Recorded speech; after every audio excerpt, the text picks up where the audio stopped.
అండమాన్లోని వీర Savarkar park నందు మహనీయుల యొక్క విగ్రహాలు పెట్టడం జరిగింది.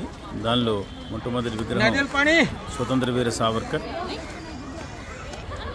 వీరు 1911 జూన్ నుండి 1921 మే వరకు అండమాన్ సెల్యులార్ జైల్లో ఉన్నారు. వీరు హిందూ మహాసభ పేరుతో స్వాతంత్ర ఉద్యమాన్ని నడిపిన మహానుభావుడు స్వాతంత్ర వీర సావర్కర్. ఇందుభూషణ్ రాయ్ వీరు బెంగాల్కు సంబంధించిన దేశభక్తుడు.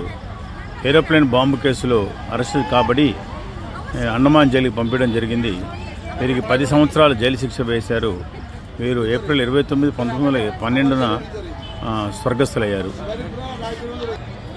పంజాబ్కు చెందిన బాబా భాన్ సింగ్ వీరు లాహోర్ కేసులో అరెస్టు కాబడ్డారు. 1915లో జీవిత ఖైదు విధించబడి సెల్యులార్ జైల్లో శిక్షణ అనుభవిస్తూ 1917లో స్వర్గస్థులయ్యారు.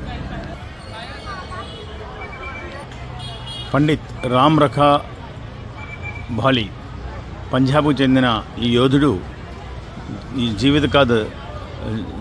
జీవితకాలం ఖైదును అనుభవిస్తూ అండమాన్ సెల్యులార్ జైలుకి పంపబడ్డారు. వీరు 1919లో వీరి తుది శ్వాస విడిచారు.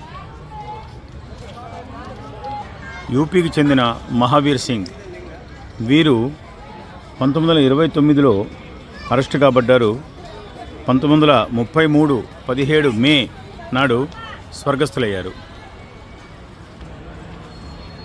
బెంగాల్కు చెందిన మోహన్ కృష్ణ నామ్దాస్ ఆర్ఎస్ఎస్ ఫౌండర్ అయినటువంటి డాక్టర్ హెడ్గేవార్ పనిచేసినటువంటి అనుశీలన సమితిలో వీరు సభ్యులుగా పనిచేస్తూ అరెస్టు కాబడి సెల్యులార్ జైలుకి పంపించారు.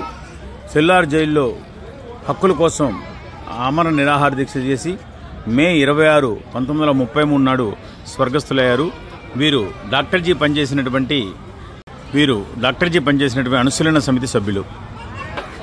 బెంగాల్కు చెందిన మోహిత్ మోత్రా వీరు అండమాన్ జైల్లో శిక్షణ అనుభవిస్తూ 28 మే 1933 నాడు స్వర్గస్థులయ్యారు.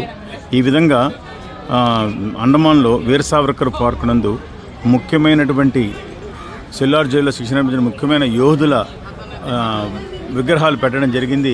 వీటిలో ఎవరు కూడా సత్యాగ్రహాలు చేసి శాంతియుత మార్గంలో సత్యాగ్రహాలు చేసి సెల్యులార్ జీవితాన్ని ఖైదుని అనుభవించలేదు.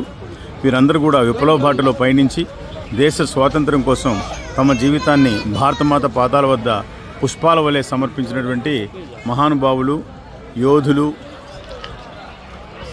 అండమాన్లో శిక్షణ అనుభవించినటువంటి స్వాతంత్ర వీరులు.